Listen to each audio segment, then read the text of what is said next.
Bonjour à tous et bienvenue dans cette vidéo.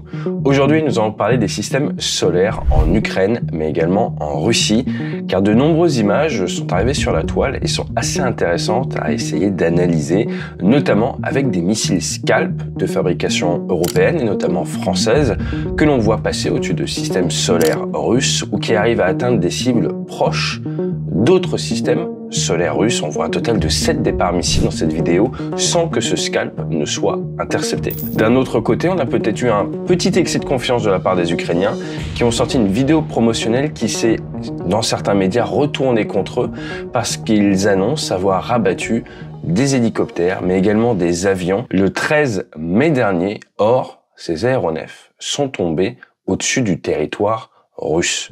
Allez, juste après le jingle, nous allons parler de cette erreur de communication de la part des Ukrainiens, ensuite de l'absence d'interception du Scalp sur 2 vidéos que nous allons décrypter, et ensuite nous allons nous poser la question de la fiabilité de l'armement militaire, et je vous livre mes 2 cents.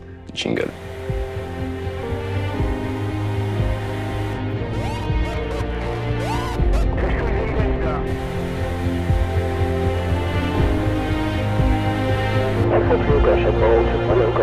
Roger ball.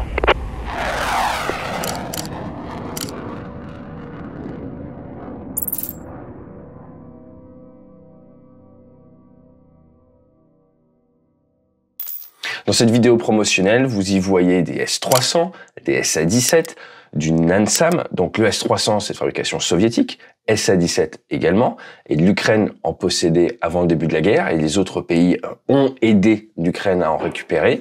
Ensuite, le NASAM, c'est en fait le missile Fox-3 américain, l'AIM-120 tiré depuis le sol, donc c'est de fabrication occidentale, l'Iris-T également, et ensuite des images du Patriot.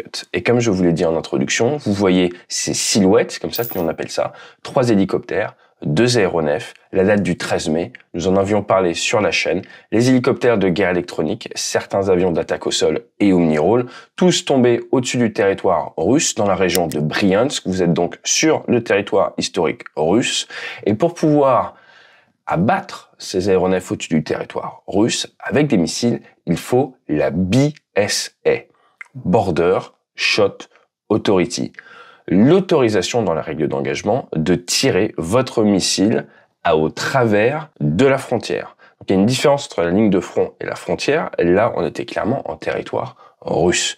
Et de nombreux pays occidentaux, dont les États-Unis et l'Allemagne, ont souvent répété qu'ils étaient d'accord pour livrer du matériel aux Ukrainiens pour qu'ils se défendent de leur côté de la frontière, mais non pas pour qu'ils attaquent de l'autre côté de la frontière.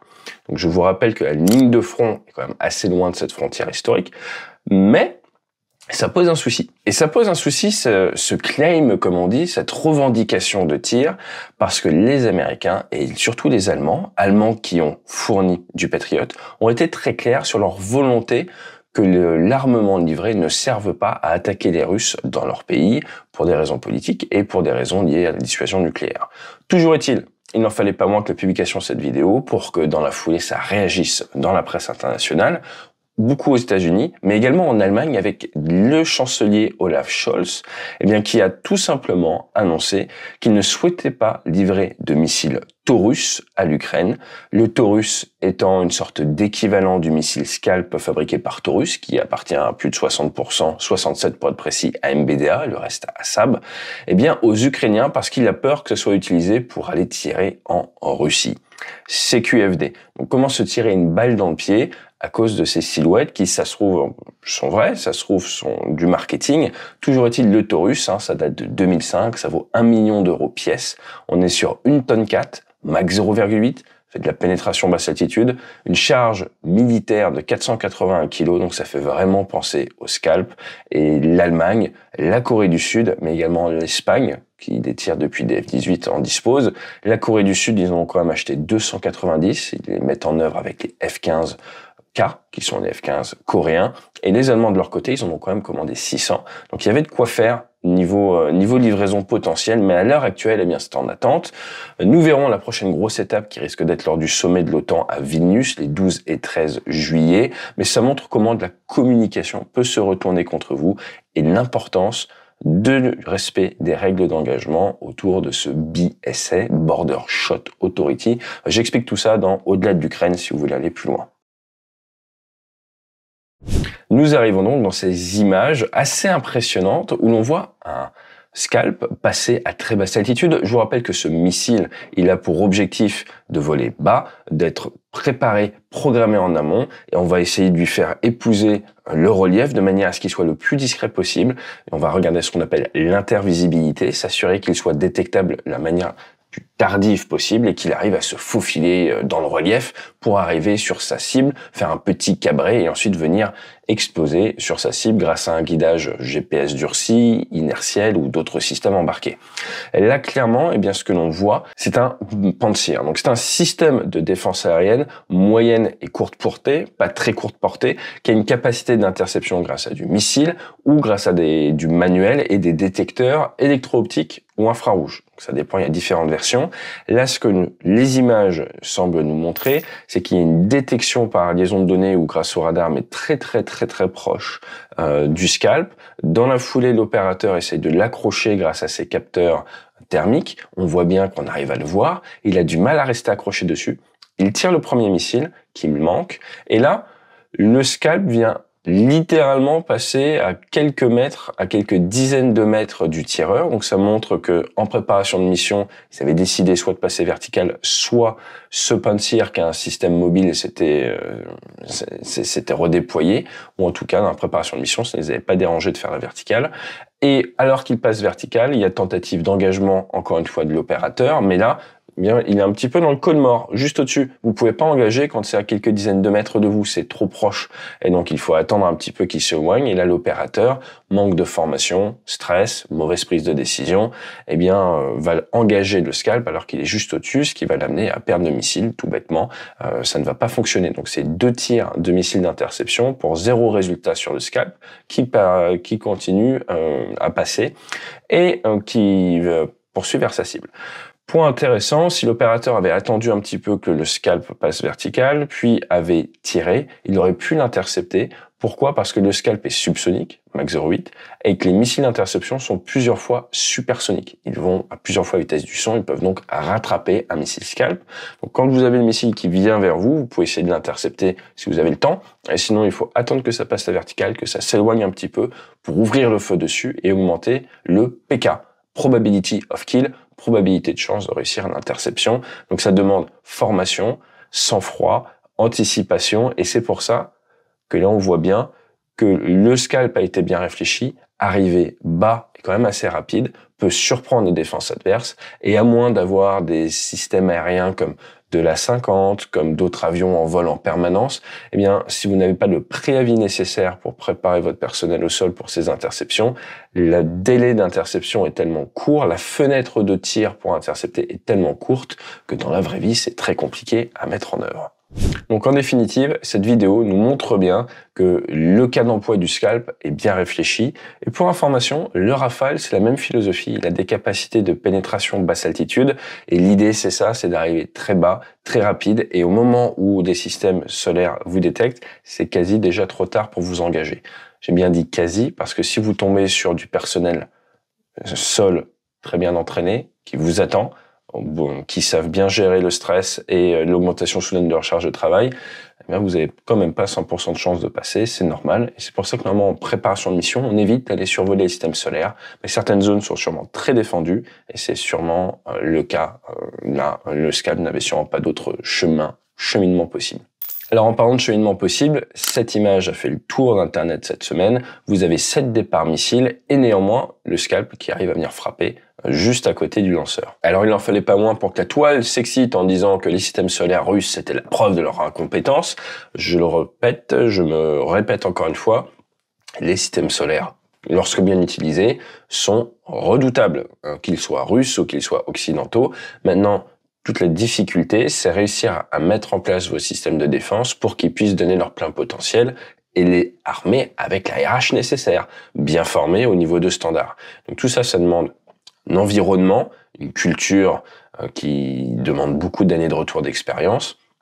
Là, ce que l'on peut dire avec ces images, c'est qu'il y a effectivement 7 départs missiles. De là à dire que les 7 tentaient d'intercepter le Scalp, personnellement, je ne mettrais pas mon billet dessus.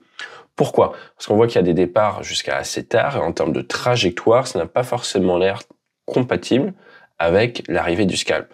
L'autre point, c'est que le Scalp a une surface équivalente radar, une SER qui est très faible. Il est pensé pour être assez furtif et donc va être difficile à intercepter avec un système de guidage radar. Vous allez plutôt privilégier du guidage thermique ou du guidage optique manuel. Pourquoi est-ce que je vous dis ça? Lorsque l'on voit la vitesse à laquelle ils ont ouvert le feu et la cadence de tir au niveau des systèmes solaires, je ne serais pas étonné qu'ils visaient plusieurs cibles. Bref, on va appeler un chat un chat. Ces images-là sont impressionnantes parce qu'on a des départs missiles et derrière un impact d'un Scalp juste à côté. Ce que l'on peut faire dire à ces images, c'est qu'il y avait des tentatives d'interception d'aéronefs ou de missiles en cours, mais on ne peut pas être sûr que ce soit ce Scalp. Dans tous les cas, l'état final recherché du Scalp est atteint. Il a réussi à rentrer dans une bulle qui normalement est protégée. On parle de protection de points dans ce cas-là, tellement on est proche de l'autre site. Donc on parle de protection de zone, protection de points. J'explique tout ça dans le delta de l'Ukraine. Mais l'idée, c'est que le Scalp a réussi à venir au contact très très proche de zones défendues par des systèmes solaires russes. À partir de là, ça montre bien et ça vient confirmer l'intérêt du système et également la difficulté de la position de défenseur. Dire que les 7 missiles visaient ce Scalp, je ne m'y engagerai pas. Néanmoins, point intéressant, vous voyez bien que le Scalp a parfaitement fait son attaque. Est-ce qu'il a touché sa cible? Pareil, on ne peut pas le dire au vu des images qui sont disponibles, mais il semblerait, au vu du profil du missile, qu'il était dans sa phase d'attaque, et donc il peut y avoir du brouillage, des choses comme ça, mais eh bien, il devait y avoir un objectif défendu à cet endroit-là, et il a sûrement pris assez cher. Il est à noter quand même que là, l'attaque du Scalp s'est fait dans d'excellentes conditions pour la défense. Il faisait jour, il faisait beau, et en plus, il n'y avait aucun obstacle entre les batteries que l'on a pu voir et la cible qui a été traitée. Donc, clairement, ce jour-là, la défense solaire russe n'a pas marqué des points, mais ça ne doit pas non plus nous faire avoir un excès de confiance. Pourquoi? Parce que le 100% de fiabilité n'existe pas, que ce soit chez les attaquants ou chez les défenseurs. Là, vous voyez des images d'un Scalp qui a fini dans un champ. Ce qui est étonnant, c'est qu'il a une très bonne intégrité. Il manque la charge militaire devant, donc c'est difficile d'en dire plus. Mais le Scalp a déjà eu des soucis par le passé. J'en ai parlé avec l'État islamique, où nous avions fait un raid et il y avait un missile qui n'avait pas explosé. Et là, pareil, eh bien, ce missile n'a pas l'air d'avoir été intercepté, il a l'air d'avoir eu un défaut ou d'avoir eu une panne ou un problème. Il n'y aura jamais 100% de fiabilité, que ce soit pour les missiles d'attaque ou pour les missiles de défense. Et c'est souvent pour ça qu'il faut faire ce qu'on appelle de l'overkill. Vous allez essayer de saturer dans un sens comme dans l'autre, tirer les patriotes par deux, envoyer plusieurs scalps que purement nécessaires, et ça nous ramène vers l'importance, eh bien, des 3D. Je vous rappelais de la dissuasion nucléaire, la dissuasion conventionnelle et la dissuasion industrielle. Il faut de la capacité à produire du missile, car ces guerres de missiles sont extrêmement coûteuses en matériel et sont d'autant plus coûteuses que vous avez une posture défensive. Si vous voulez maintenir votre bulle de protection, partez du principe qu'il faut 2 missiles pour une interception. On en a parlé avant. Pendant la guerre du Vietnam, c'était beaucoup plus que ça. Là, sur des systèmes modernes, dites-vous qu'à minima 2 missiles pour une interception, vous pouvez pas aller en dessous. Si vraiment, eh bien, vous voulez vous assurer avec de l'interception en amont et ensuite de la protection de points, 4 missiles pour une interception, vous êtes tranquille. Donc c'est simple, regardez le nombre de missiles potentiels qu'on pourrait vous tirer dessus, faites x4, et c'est à minima ce que vous devez avoir en stock. C'est très basique comme calcul, mais ça vous donne une petite idée des volumes dont nous parlons, et donc de l'importance d'avoir du stock sur ces armements-là. J'insiste sur la spécificité de la guerre des missiles parce que la posture défensive est plus coûteuse que la posture d'attaque. Et ça, c'est vrai parce qu'il y a de la célérité, c'est on va dire un cas très particulier, là où généralement l'armée de terre, c'est la posture d'attaque qui est plus coûteuse que la posture de défense. Parce que la défense a pu s'enterrer, vous attend, et c'est ce qu'on voit actuellement avec la tentative de contre-offensive de la part des Ukrainiens. Donc c'est légèrement différent avec la guerre aérienne. Alors, mes two sons sur ces images sont assez simples. En un, attention à la communication qui peut se retourner contre vous. Revendiquer des tirs qui ont lieu de l'autre côté de la frontière, eh bien, c'est pas forcément une situation d'avenir d'un point de vue relations diplomatiques et politiques. En deux, le scalp a bien prouvé et prouve bien qu'il a été bien pensé, bien réfléchi, qu'il a une SER faible et que c'est un adversaire redoutable à intercepter. En 3, c'est pas parce que c'est un adversaire redoutable à intercepter qu'il faut croire que les systèmes solaires ne fonctionnent pas. Il peut y avoir des jours avec et puis y avoir des jours sans, des opérateurs qui sont moins bons. Néanmoins, il faut toujours optimiser ses chances de passer au travers des filets de protection. Et donc c'est le vol bas, proche du relief, bien préparé en évitant les systèmes solaires, c'est ce qui va augmenter votre capacité à venir atteindre votre objectif. Ensuite, le dernier point, c'est l'importance de produire de manière industrielle des missiles dans un nombre suffisant, parce que on voit que ce sont des types d'affrontements qui sont extrêmement coûteux d'un point de vue matériel, que lorsque vous avez un missile qui se rapproche, il y a 7 départs de l'autre côté, il faut du stock, et toujours pareil, il faut de la logistique, pouvoir amener les missiles aux lanceurs, et tout cela nécessite énormément de personnel et énormément de soutien. On parle de soutien dans les armées, et c'est le côté caché de l'iceberg qu'il ne faut jamais oublier. Dès que vous voyez ces départs missiles, dites-vous que ces missiles, ils ont une vie, ils ont été produits, ils ont été amenés dans des stocks, après ils ont été rapprochés des lanceurs, ils ont été installés. Bref, ça paraît facile, j'ai presque envie de dire, quand on voit ces interceptions-là. C'est la somme d'énormément de travail individuel en amont, et c'est une culture à acquérir, et la loi de programmation militaire va dans la bonne direction, puisque de nouvelles commandes ont été faites, et au niveau européen, on pourra en reparler si ça vous intéresse, il y a la volonté de travailler et de développer sur la capacité de défense du ciel européen. Néanmoins, comme l'a dit le président Macron, croire que l'on peut défendre toute l'Europe comme les Israéliens avec leur dôme de fer protègent leur pays, c'est illusoire pour des raisons géographiques, de taille du pays. Et on en revient toujours à cette problématique-là. Il faut choisir les points ou les zones que l'on souhaite défendre. Et ça, eh bien, c'est de la politique. Nous avons mis une multitude de reportages en exclusivité sur maquin.tv. N'hésitez pas à aller y jeter un petit œil. Et au vu des votations de la dernière fois, attendez-vous à ce qu'on vous mette une petite vidéo sur le tour du Rafale au salon du Bourget. Allez, je vous dis à très bientôt et fly safe.